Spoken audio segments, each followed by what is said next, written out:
We are now in the Joey Aguilar era of Tennessee quarterbacks, or maybe we're just fast forwarding to the Jake Merklinger era.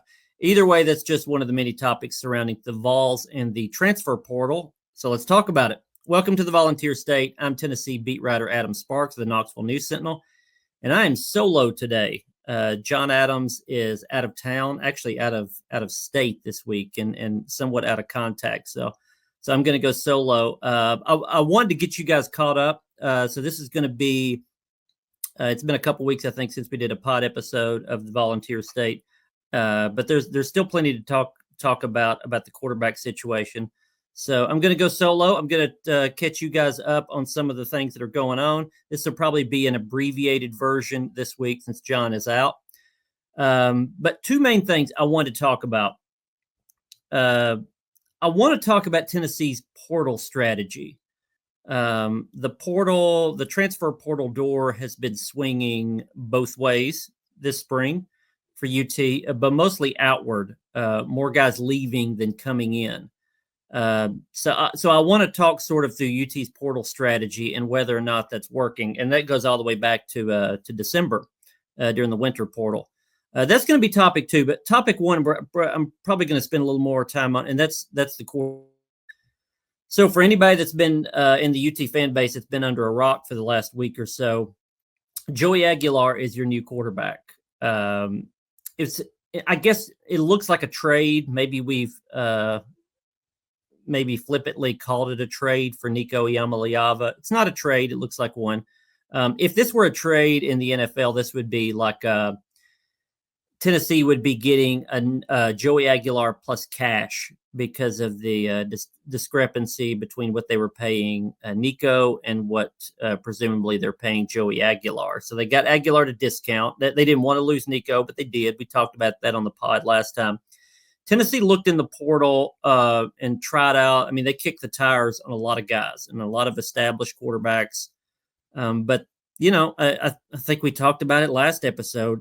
Guys were just not going to leave in the spring after spring practice. It's a bad situation to come into if you're a guy who's already winning and succeeding and already has sort of a brand at the school that you're at. And that was the guys they were hoping to get. I've said this for the last week or so. Anytime a Tennessee fan has named an established starter elsewhere and said, hey, go get him. Those guys are the Hendon Hooker of their school. That's why it's hard to get them. They're the face of the franchise, so to speak. And you wouldn't have expected Hendon Hooker after his first season at Tennessee to jump in the portal and go elsewhere for a little bit more money, especially after spring practice. So you can't really expect guys at other schools to do the same. So Joey Aguilar, at least for the spring portal, is probably as good as you were going to get. Now, that doesn't mean he's a great choice. It doesn't mean he's a terrible choice. I think he's probably somewhere in between. I think Joey Aguilar could be serviceable for Tennessee, could be an asset for Tennessee, or he could be a guy who is going to be over his head in the SEC. I don't know which one of those he's going to be. And to be honest with you, Tennessee coaches don't know. They don't know that either. I covered can't remember if I mentioned this in the last pod, but I covered early in my career for about 10, 15 years. I covered MTSU specifically, but I covered the Sun Belt Conference and Conference USA, mid-major conferences.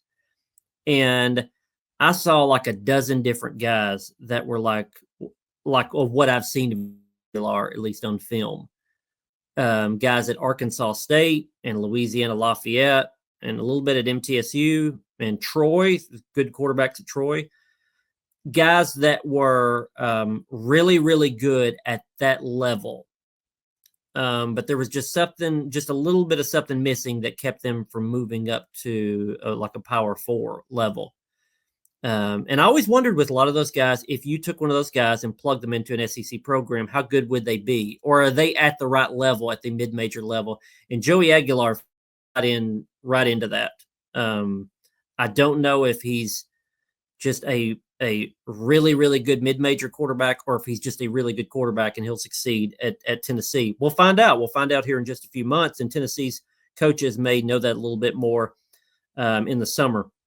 I wanted to give you a little bit of a rundown, do like extensive game film on Aguilar, but I wanted to give you some bullet points of what you're going to get in Joey Aguilar, at least what we can see what he did at App State.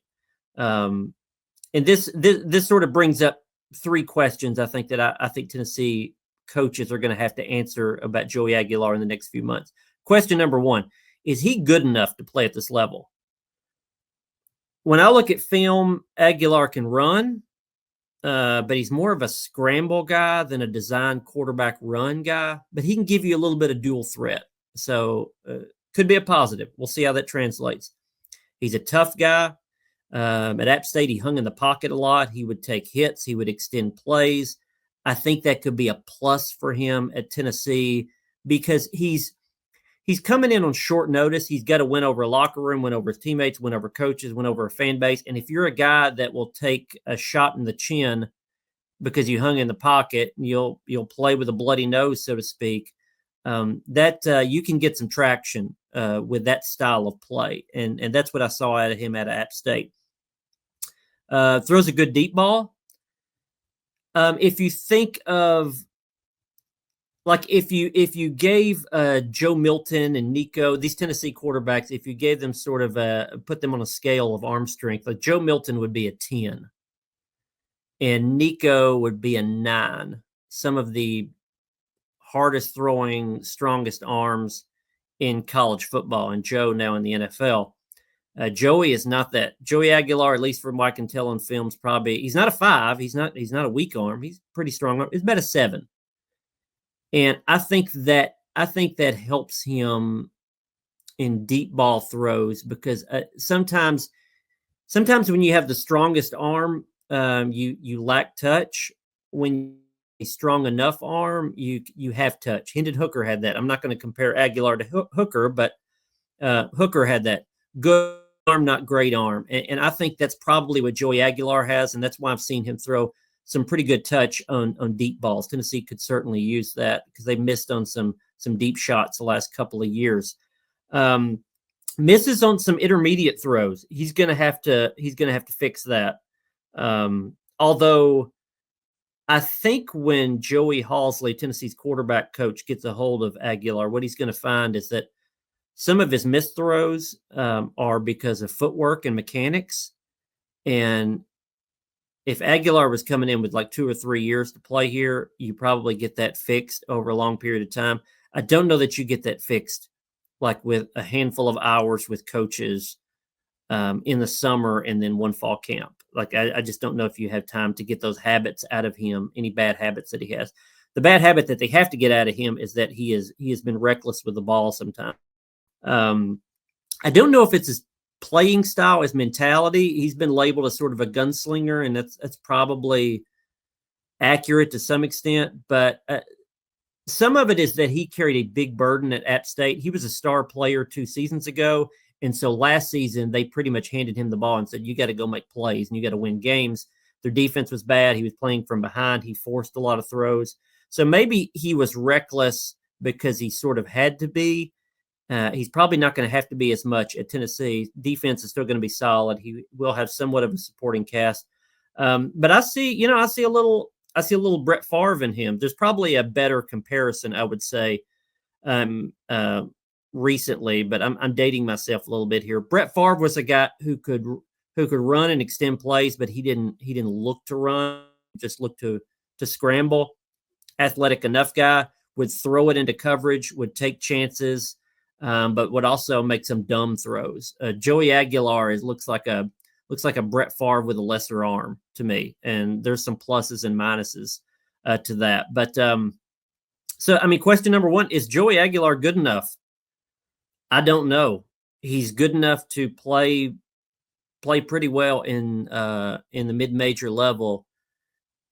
Whether he is here or not, I don't know. And they've got to make a comparison of that. Of is he good enough to beat out Jake Merklinger?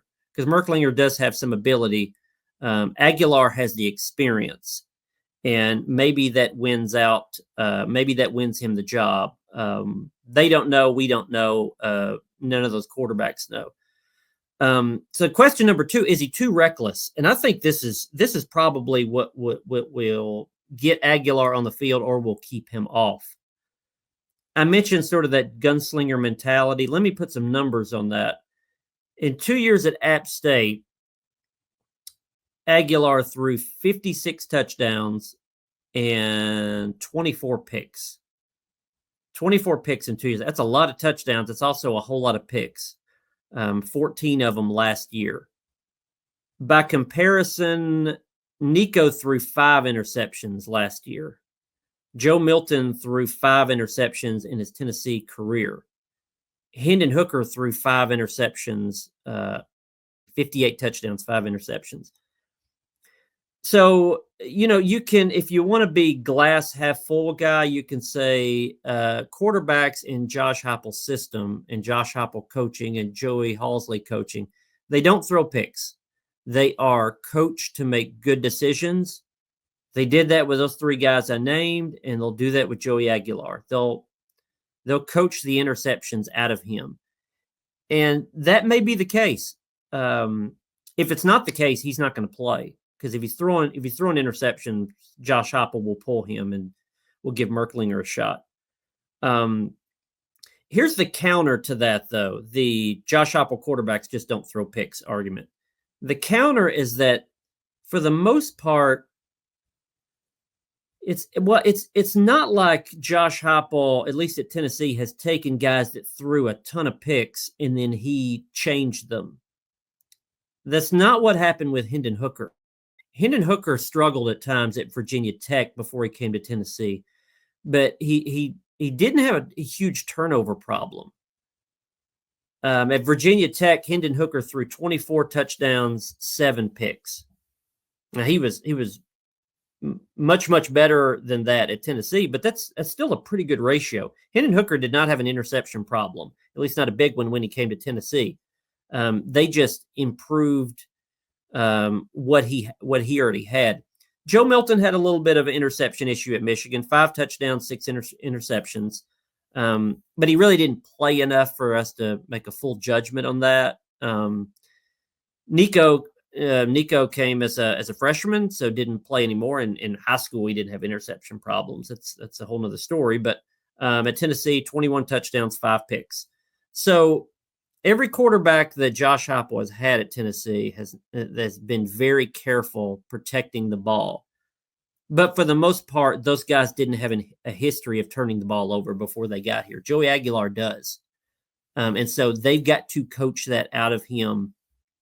And that's going to be even harder when he's learning a system and he doesn't have the reps in this system that he does. And that brings me to the third question. First question, is Joey Aguilar good enough? I don't know. We'll find out. And is he better than Jake Merklinger is the bigger question, because that's your options, unless you want to go to McIntyre super early. Question number 1, is Joey Aguilar good enough? We'll see. Question number 2, is Joey Aguilar too reckless? He has been. He can't be here, or he's not going to play. And number 3 question, is there enough time to match Joey Aguilar to this offense? Or vice versa, can the offense match him? If you look at App State film, especially last season, he's used to playing in sort of wide formations. There was a lot of 3 wide. What I saw, there was a lot of 4 wide at App State, 4 wideouts, sometimes 3 wideouts. So he's not going to feel out of place coming up to the line of scrimmage and Tennessee sort of spreading things out. Now Josh Heupel's system is to spread wide receivers all the way to the sideline nearly. So that's going to be different. He's going to have to get used to that. Almost nobody else. Very, very few teams run anything close to that. Aguilar didn't at App State. So it's a spread look, but it's going to be different for him. I don't know. Well, at App State, I guess we can say it now because it sort of got out during spring practice, but Tennessee was using the pistol some in spring practice. That was supposed to be to help Nico, more play action. It was just a different look they could use. Joe ran some pistol at App State. That pistol is when quarterback's in shotgun, usually a shorter shotgun, and then the running back, instead of being beside him, is behind him. There's just some different things you can do off that you can't do if the running back is beside you. But Aguilar ran some of that at App State, from what I could tell, so they could probably keep that in. Some of the zone read stuff, the quarterback runs, you give it or you throw it or you run it. He did some of that, at least a version of that at App State, so Tennessee could keep some of that in. But I would say the biggest issue with Joey Aguilar adjusting to what Tennessee does offensively is more in the passing game. And this is maybe hard to explain in audio only, but Tennessee's offense, Josh Heupel's offense, at least early in his tenure, and I think they still use this, the wide receivers and the quarterback, the relationship there is sort of what you call choice routes. Choice routes for the wide receiver. It's not, plays are not always called as the wide receiver is coming up the line of scrimmage and he knows what route he's running precisely, and the quarterback knows what route he's running precisely. Choice routes, you're adjusting on the fly. You're doing it after the snap of the ball. And I think they still do this. At least I saw some of it last year. Wide receivers are starting the route, and depending on like how the defensive back covering them reacts to them, the wide receiver can cut off his route short. He can cut it in for a post. He can go deep. So he has a choice. He is reading the defensive back and adjusting his route for that. It's very, very effective if done well. It also requires quite a bit of chemistry. Hendon Hooker had to know which way Jalen Hyatt's hips were going to swivel for the route. Joey Aguilar does not have that kind of time. I mean, they're going to do as many reps as they can in the summer, but that takes reps, that takes chemistry, that just takes time, and they don't have a lot of time. And so, the question is, do they change up some of the offense to do whatever they can for Aguilar? Or can Aguilar catch up and figure a lot of that stuff out? There is a simplicity to Josh Heupel's offense. So usually you're reading only half of the field. This is a knock on quarterbacks that come out of Heupel's system when they're going to the NFL. The knock is that they're not reading the full field. They're reading half of the field. Again, because a lot of times you're just reading a couple receivers and how they're going to adjust to the defensive back or vice versa. And so that part can be simplified. It can be easier. The chemistry can be harder on a quarterback if you're trying to do it on short notice. So, can Aguilar make up for lost time? That's going to be really difficult. And how patient are they going to be? How much more of the offense can they simplify to just utilize and maximize whatever he can do? And then maybe as the season goes on, you put a little more on him. He missed spring practice. So they've got in the summer, it's not like what college football used to be like a decade ago when coaches couldn't even speak to a player in the summer. I remember back in the day, this is a number of years ago, but coaches that I covered, coaches that I knew, coaches around the conferences that I covered, there were so many stories of guys bending the rules. The old rule was a coach could not monitor a workout in the summer of a player. That was the old rule. So, if they were in the weight room or if they were out on the field or doing, quarterbacks throwing balls to receivers, a coach could not be there. Strength coach could, but assistant coach, head coach couldn't. So what coaches would tend to do is sometimes they would park their car on one side of the stadium. And so they would walk from their office to through the stadium to their car because, they're just walking to their car. They happen to walk through these workouts and their walk sometimes would take 45 minutes to walk through the stadium. And so they sometimes would just happen to be out there and helping out some of the players as they were walking to their car. There were I could tell you a dozen stories like those, but those were some of the old gimmicks that coaches used to do to get a little like extra off the books time with players. The rules changed a few years ago where coaches can now be out on the field in a limited capacity, limited hours in the summer. But it is allowed. Like you can't have offense versus defense. You can't have full team stuff. You can't have any contact. But you can go out there, a quarterback and 3 wide receivers and run routes and throw them or go through the scheme. You just can't do full team stuff. It's better than it used to be for these players if they want to catch up or if they want to get extra work in. And you can do player led practices, which I'm sure Tennessee will utilize as much as they can. You just can't have contact, and you can only have limited time with coaches. They'll have to use up every second they can with Joey Aguilar. Plan B would be Jake Merklinger. Now, this week is the Big Orange Caravan, which is when we will talk to Josh Heupel about his quarterback situation. I'm recording this on Monday morning. Big Orange Caravan is of this week. It is Tuesday, Wednesday, Thursday. At the time I'm recording this, Josh Heupel is not allowed to talk about Joey Aguilar in a public setting, like in a media setting, because he's not on the books yet. He hasn't been officially like in a release with his financial aid stuff. It has to be approved. He hasn't been officially acknowledged by Tennessee. So until that happens, you technically cannot talk about him. That may change by the time you guys hear this, or by the time the Big Orange Caravan kicks off later in the week. And hopefully that is the case, because we want to ask Josh Heupel about Joey Aguilar.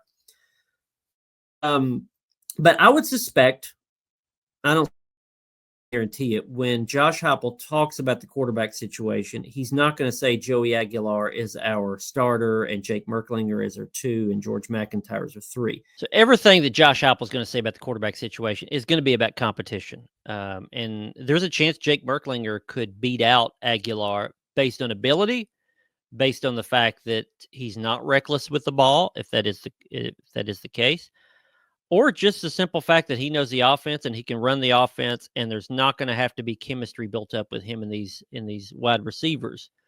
So I think it will legitimately be a competition. I think the best case scenario would be that Aguilar works out, because that's why you got him. They didn't go into the portal to get a guy just for depth or just for emergencies. They got him because he's experienced and he has played a lot of ball, and he does show some ability. And so, it's not that they are going to root for Aguilar over Merklinger, but if they thought Jake Merklinger was hands down a surefire starter in the SEC right now, I think they would not have reached out to a lot of the guys that they reached out through third parties or however to try to get guys to come to Tennessee. And that's not a knock on Jake Merklinger either. I've gotten to ask the question a lot since Nico left of whether or not they even believe in Merklinger. Why wasn't he just named the starter and they move forward? Before Nico left, everything that we had seen and heard about Jake Merklinger is that he had taken a step forward in the past year. There were good vibes around him. The coaches liked where he was headed, what he's done. But all that praise was based on Jake Merklinger, the backup to Nico, that he had stepped forward from the number 3 developmental quarterback to a backup role, and that he was good enough to be Nico's backup, and then maybe he could be the starter the next year. But it's just a different judgment to say that the guy's ready to be a starter. The compliment was that he was good enough now to be the backup. The compliment was not he went from number 3 to now being ready for number 1. Maybe he will be ready for number 1, and maybe he's just a better option than Aguilar. We'll have to see. It'll certainly make fall camp much more interesting than I ever thought it could be at the quarterback position. Getting questions about George McIntyre. there's a chance George McIntyre could be better than Merklinger by the end of the season, or maybe not. I have no idea.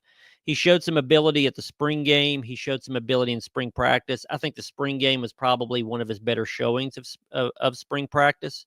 When we saw him, he looked good one day. He looked like he threw too many errant throws another day. He's still learning the offense. There were some things simplified in the spring game for him. He also was going against 2s and 3s and a few walk-ons. So it's hard to judge. A lot of fans only saw George McIntyre and Merklinger at the spring game. I wouldn't put too much into that. They like George McIntyre a lot, but it's the same thing as happened with Merklinger. You've got to show that you know the offense well enough to be the number 3. I think McIntyre is on track to do that by the fall. And then you've got to show that you're good enough to be the backup. And that's going to take time for McIntyre.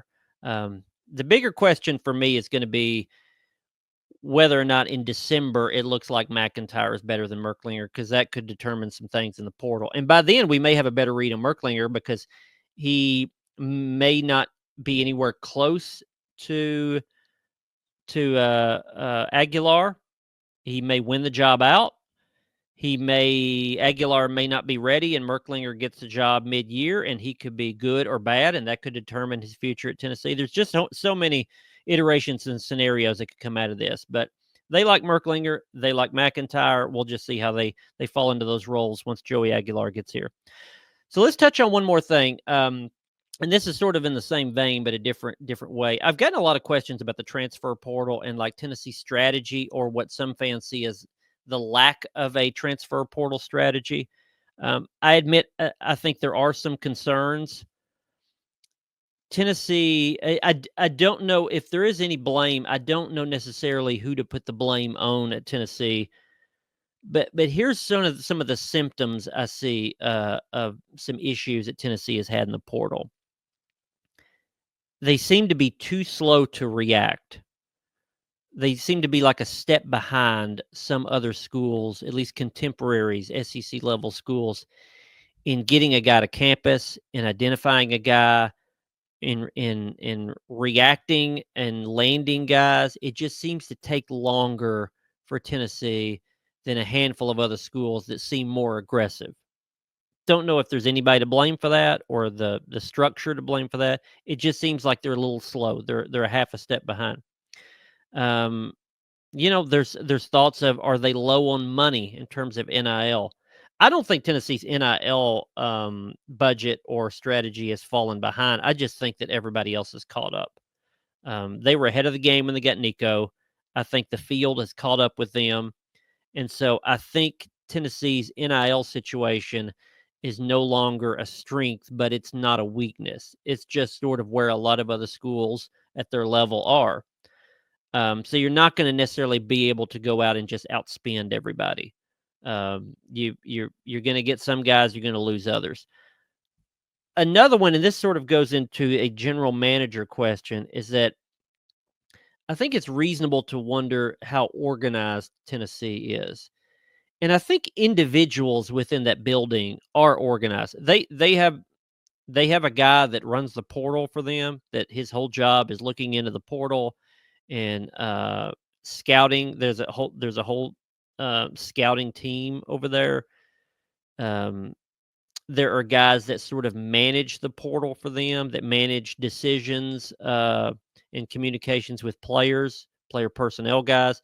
Like, it's not like they don't have a guy. They just have a number of guys and ladies that do a lot of the legwork with the portal.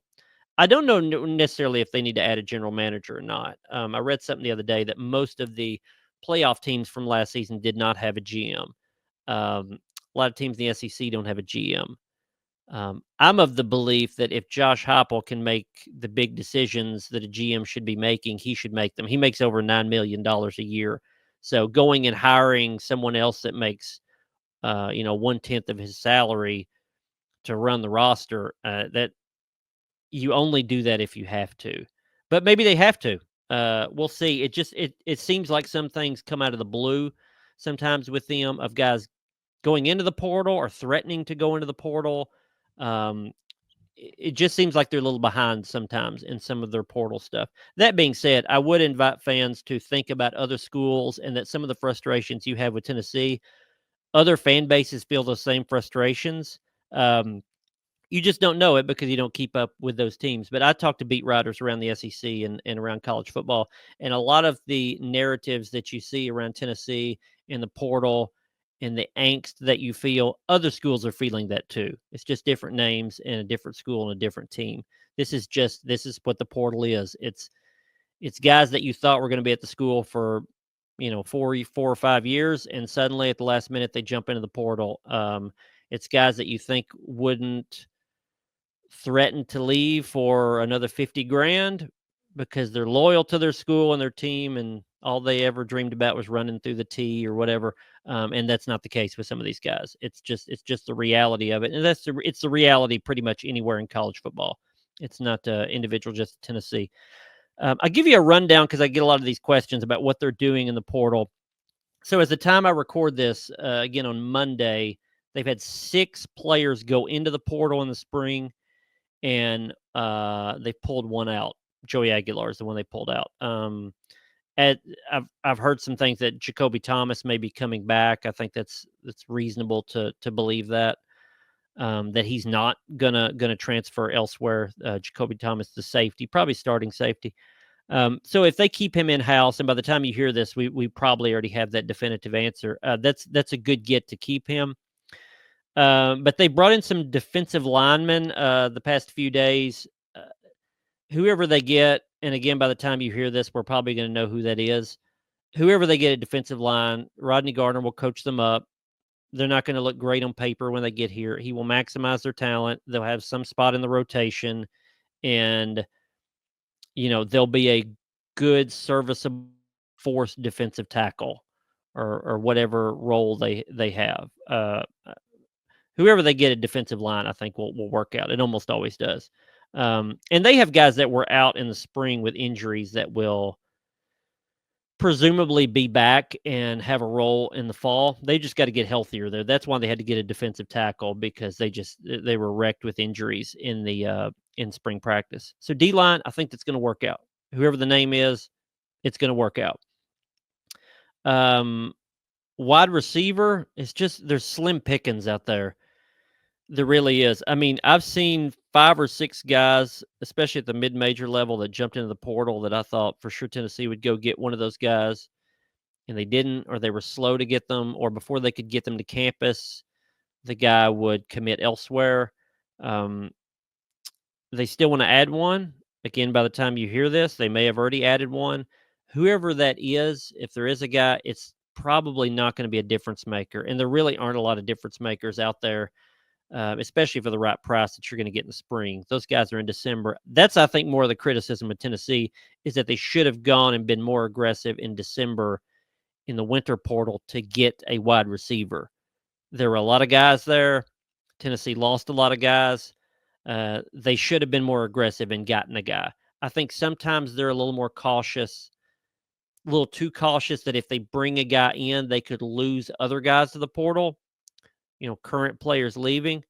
I understand that's a fine line. It's a tough balance, but I think looking back now in hindsight, they should have added somebody from the portal at wide receiver back in the winter portal, and they could pay for it because I think they're too thin at wide receiver right now, just in terms of bodies, and I don't know if they're too low on talent either. They're low on experience. We'll see about talent. There's some there. We'll have to see if it comes out in the fall. I know if John was on here today, he would talk a long time, so have some criticisms about what they haven't done at wide receiver, but we'll see. Could turn out well.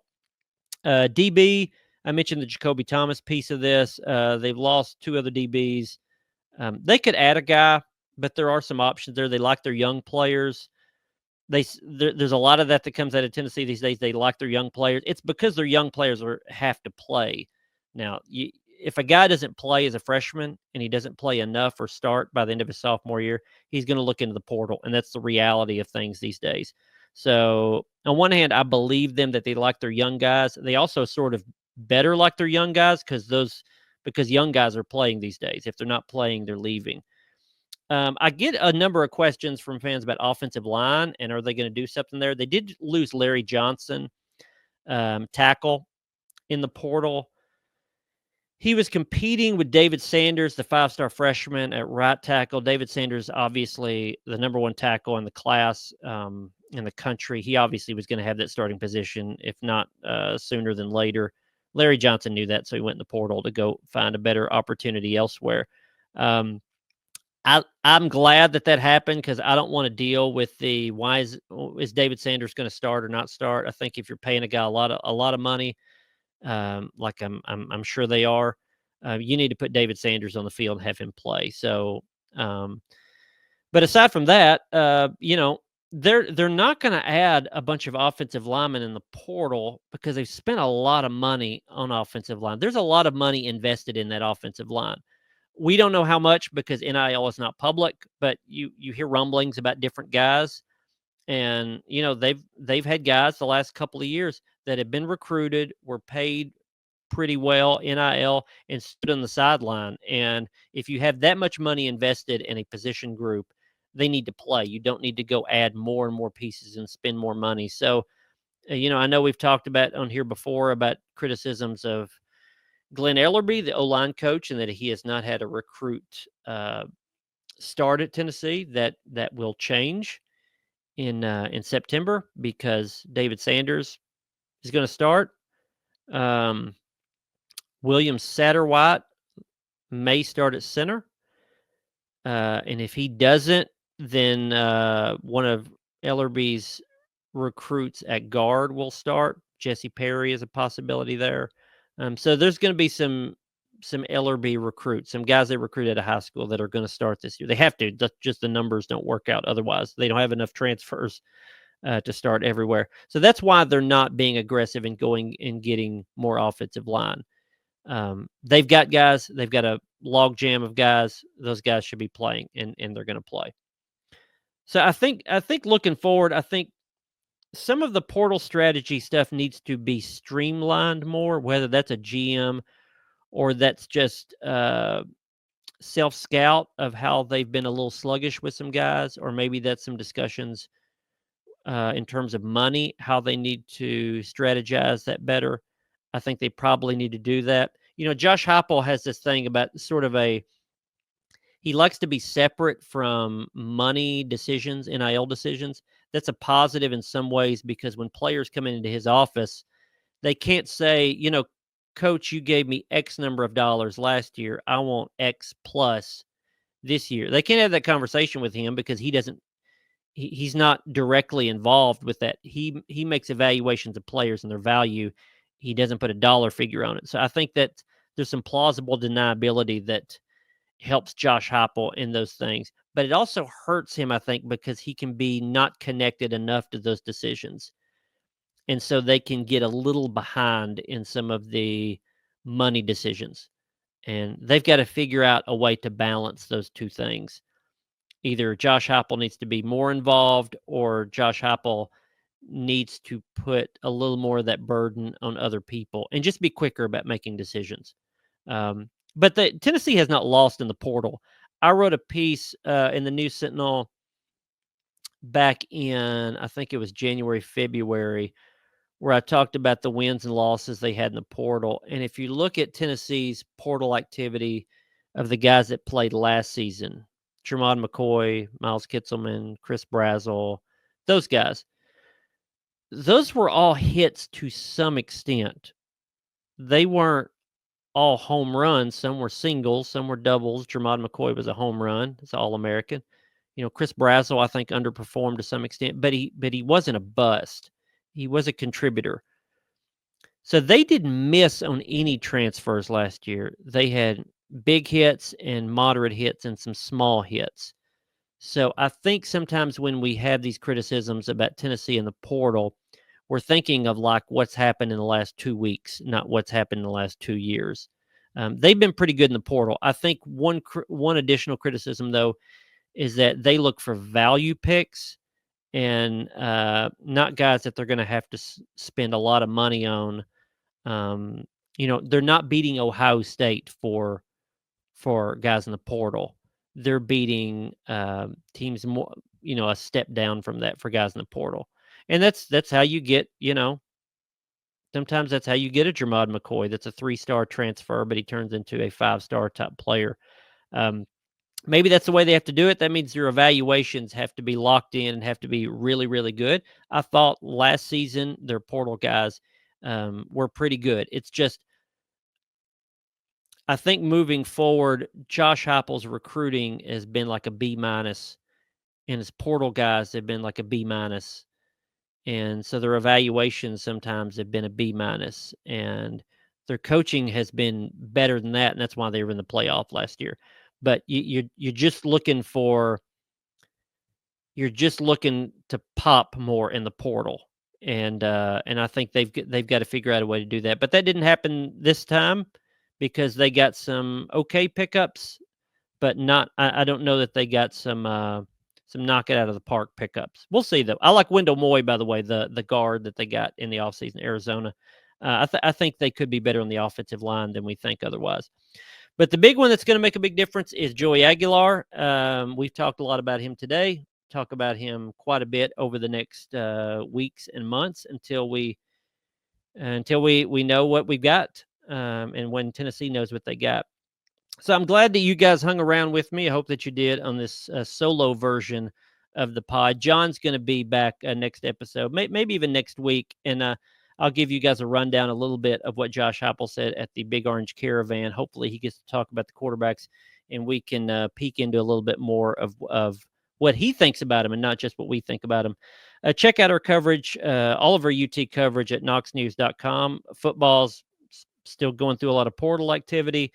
Both basketball programs have been making waves in recruiting in the portal lately.